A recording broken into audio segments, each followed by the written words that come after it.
Abortion is a controversial topic these days. Many people use the argument, my body, my choice, when it comes to this issue, and others can turn off their minds and flat out say that abortion is wrong no matter what, even if someone was raped. So when it comes to abortion, my personal view is that it's wrong. But my major concern is that many Christians have no idea why it's wrong. So if the time comes and there's an unexpected pregnancy, because some believers didn't really think through why abortion is wrong, they'll be more likely to consider an abortion as they face the reality of parenting. So as we begin this video, don't think of it as me telling you that abortion is wrong and you better believe me. Rather, my goal for this video is to really get Christians to think biblically about this issue. So if the time ever comes and they or someone they know considers having an abortion, they'll pause and think about what it actually means to get one. So, what does the Bible say about the topic of abortion? Let's look at 7 facts. Fact number 1. God is involved in the creation of a baby. Psalm chapter 139 verses 13 to 14. For you formed my inward parts. You knitted me together in my mother's womb. I praise you, for I am fearfully and wonderfully made. Wonderful are your works. My soul knows it very well. In this passage, David praises God, and he speaks about the very important truth that God formed him while he was in his mother's womb. And what I find interesting in the Bible is that out of all the attributes that God has, the first book of the Bible, in the first chapter and verse, it speaks of God as being the creator of all that we see. The Bible didn't begin with, in the beginning God loved, or in the beginning God judged. It started with, in the beginning, God created the heavens and the earth.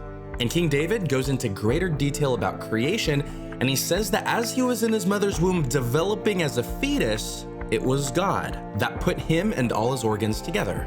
So this passage explains that it was God that was responsible for David coming into being, because David here says that he was fearfully and wonderfully made. I've heard it said from parents that their baby being born was a miracle. And I think it's true, because despite the fact that humans are incredibly complex, it doesn't take too much to produce one. I mean, after a woman gets pregnant, all she really needs to do is eat and stay healthy. And then out comes a baby that is fully capable of growing, seeing, hearing, that has all the hopes of one day developing into a place of complete independence. So from what we see in the Bible, what I want everyone to understand as they look at abortion is the fact that all developing babies in the stomachs of their mothers are creations of God that are in the process of being made by him. Because in the same way that David was formed and knit together with the soul, a personality, body, heart, and mind, so too are all babies that are currently growing regardless of how long the mother is pregnant.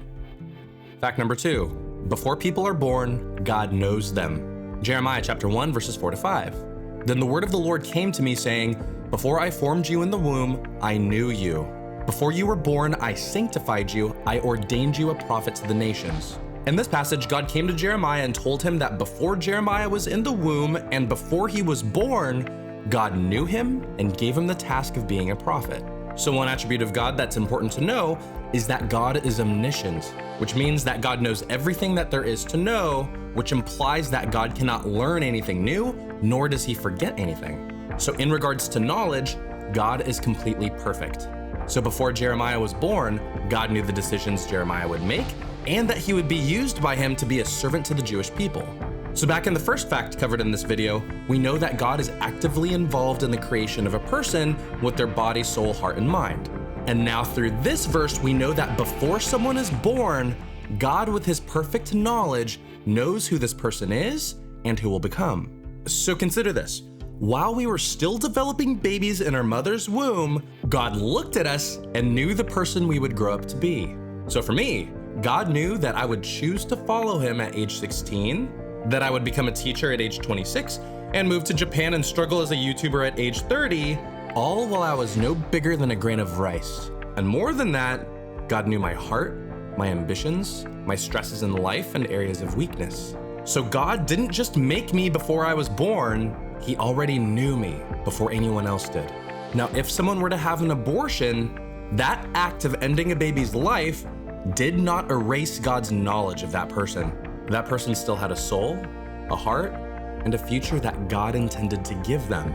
So when an abortion happens, those things that were meant to be given are forcefully taken. And honestly, abortion is technically murder, where a life is taken because of the premeditation of another individual. So for people who use the argument, my body, my choice, to defend someone's right to have an abortion, look at fact number 3. People belong to God, not people. Ezekiel chapter 16, verses 20 to 21. And you took your sons and your daughters, whom you had borne to me, and these you sacrificed to them to be devoured. Were your whoring so small a matter that you slaughtered my children and delivered them up as an offering by fire to them? In this passage, God spoke to Jerusalem through the prophet Ezekiel, and God tells them of how his relationship started with the people of Israel and how he took care of them and blessed them beyond measure. But after a while, Israel left God and they started worshiping false idols. And in this passage, we see that Israel worshiped these false gods by sacrificing their children. So Israel, in their time of active disobedience to God, killed their children to worship a fake God. And what I want you to see here is that God called the sons and daughters that were killed his. And God says, were your whoring so small a matter that you slaughtered my children and delivered them up as an offering? Oftentimes I hear the argument, my body, my choice. And what they're essentially saying is that a woman has the right to do whatever she wants with her baby because it's in her body. So because it's her body, it's her right to decide whatever she does with the baby that's inside her. However, from a biblical perspective, people belong to God. And back during the time of Ezekiel, just because these people killed their own sons and daughters, God still looked at these innocent children and called them his. Because as seen in the previous points of this video, children are God's creation, and they're the works of his hands, and God gave them a developing body, imparted to them a soul, and desires to offer them the potential for life and love. And for people who would argue and say, well, these people were sacrificing their kids to false gods, it's not like I'm sacrificing my baby to anything, to them I'd argue that the God that people sacrifice to when they have an abortion is the idol of self. And many people will make the decision to have an abortion because they aren't financially or emotionally ready, or because they have relationship issues with their partner, or because it may affect their future. And I get that having a baby is difficult, but know that if these are the reasons why someone decides to get an abortion, at the heart of it, the abortion is really done for the preservation of their own self through the sacrificing of another life. So going back to the argument, yes, people can make an argument that the baby is in their body, so they decide what they do. But the reality is that that baby is a creation of God who is given a unique soul and specific calling in life. So the life that is taken through an abortion isn't someone's to take. Another sobering thought that I'd like for us to consider is found in Luke chapter 12, where Jesus taught a parable of a rich man. And as this rich man was in the process of building greater barns for all of his stuff, the rich man lays back and says to himself, I have all these years to relax and take it easy. But then God said to him, fool, tonight your soul will be required of you. So as believers, we must be careful and remember that our souls belong to God. And one day, God will take it back, because our life, our soul, and our breath originated with him, and he will hold us accountable to how we lived. So if we as people can hardly take ownership of our own bodies and souls, how can we take ownership of another life? The answer is, we can't, because all people belong to God, the originator of all life. And that leads us to fact number 4. God is the God of life. John chapter 14, verse 6. Jesus said to him, I am the way and the truth and the life. No one comes to the Father except through me. In this passage, Jesus speaks to Thomas and tells him that he is the way, the truth, and the life. And in John chapter 10, Jesus teaches people that he's the good shepherd and the protector of life, and that there's a thief whose goal is to steal, kill, and destroy. So understand that one major theme that repeats itself throughout the Bible is one of life and death. In the beginning, in the book of Genesis, God created life, and through Jesus, eternal life was promised to those who have faith in him. And in the end of the book of Revelation, God will restore life to its original perfect state. And one reason why we see this pattern is because all life originated and began with God. To this day, people with all their technological advances still cannot create life. And yeah, you can argue that we can clone things, but we couldn't do that unless we use God's own designs for the foundation of that technology. Because the truth is that God is the God of life, and Jesus even says that he is the way, the truth, and he finishes this thought by saying that he is the life. So note, when it comes to abortion, when you break it down simply, it's all about death. And for people who say, well, a lot of people get abortions to preserve the life of the mother, so it can be about life, and yeah, I get that.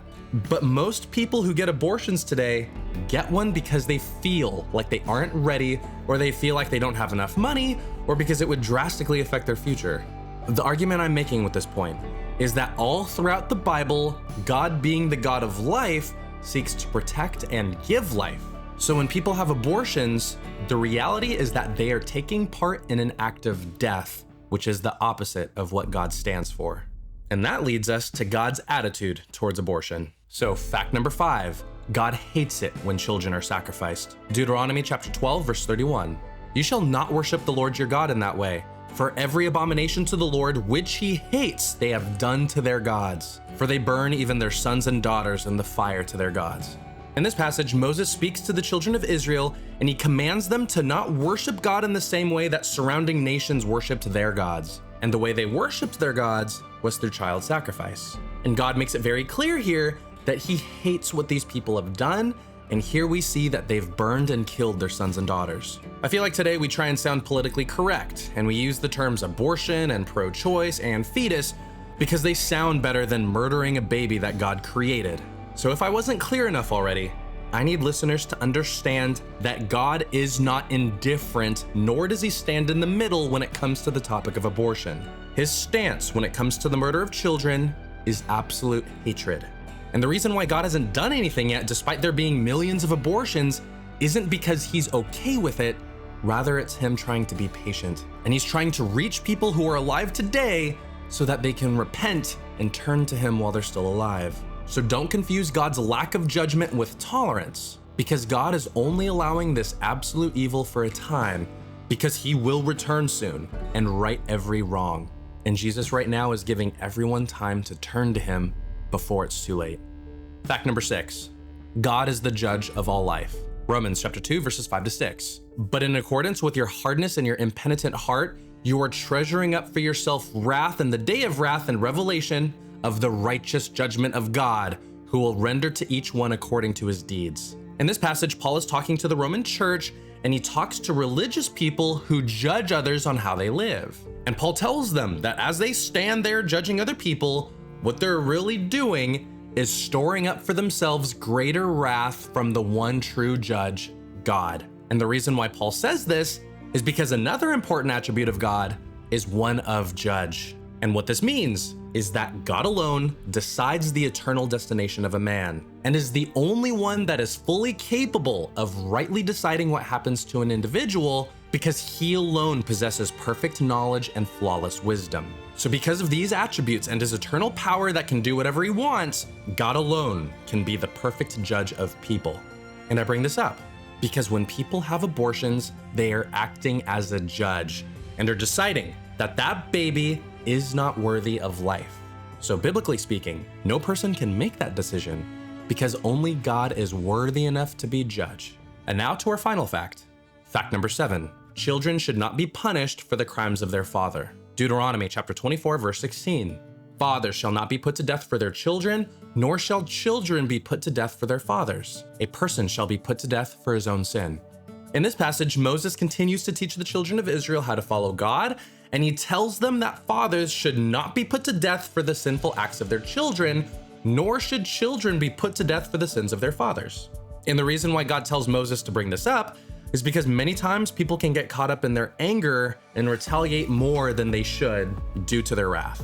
So if a man kills someone, the family of the one that's murdered may want to get even and kill the murderer. But when they find that their death wasn't enough, they may want to go further and kill the murderer's family in addition to that. So God makes it clear that every person is responsible for their own sin.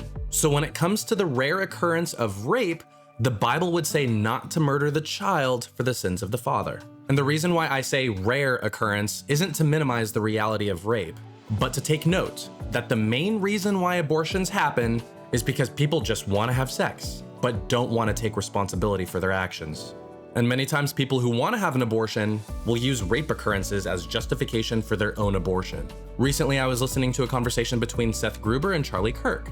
And Seth, who is a huge advocate for pro-life, made what I found to be an incredibly deep comparison between King David and people who have abortions. And he said that many Christians today fault King David for his sin with Bathsheba, and rightfully so. because David killed Uriah, the husband of Bathsheba, right after he slept with Uriah's wife. And Seth said in the same way that David took the life of an innocent person to hide his sexual sin, people who have an abortion also take the life of an innocent person to hide their sexual sin. So, going back to the topic of rape, should it happen and someone gets pregnant, I would say that the Bible would call for people to separate the baby from the father. And what I mean by that is to see this baby as not the child of a rapist, but to see and treat this baby as a completely different individual that is separate from the father and is created by God. Okay, so heavy topic. But to review, when it comes to the topic of abortion, I would encourage Christians everywhere to consider these 7 facts. Fact number 1, God is involved in the creation of a baby. Fact number 2, before people are born, God knows them. Fact number 3, people belong to God, not people. Fact number 4, God is the God of life. Fact number 5, God hates it when children are sacrificed. Fact number 6, God is the judge of all life. And fact number 7, children should not be punished for the crimes of their father. To close, one of the things that my dad has instilled into me from a young age is that life should be protected. And he told me that if a time ever came and I'm presented with the option of fleeing danger or laying my life down to protect someone else, to use my life to fight for theirs.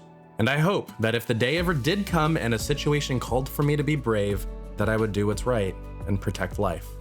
But until that time, this YouTube video is my way to fight for life, and hopefully to get more people to think biblically on abortion, so that potentially more people can go through with their pregnancies, so that we can become a society that honors God and defends and preserves life. And if you're someone who's currently considering getting an abortion, I would encourage you to look at Deuteronomy chapter 30, verses 19 to 20. I call heaven and earth to witness against you today that I have set before you life and death, blessing and curse. Therefore choose life, that you and your offspring may live, loving the Lord your God, obeying his voice, and holding fast to him. For he is your life and length of days, that you may dwell in the land that your Lord swore to your fathers, to Abraham, to Isaac, and to Jacob, to give them. In this passage, Moses tells the people of Israel to make a choice, to either follow God, that leads to life, or to disobey God, which will ultimately lead to death. And he closes by encouraging them to choose life. So for you, if you have this choice to make, I hope that today you choose life. And I hope you also remember that Jesus loves you.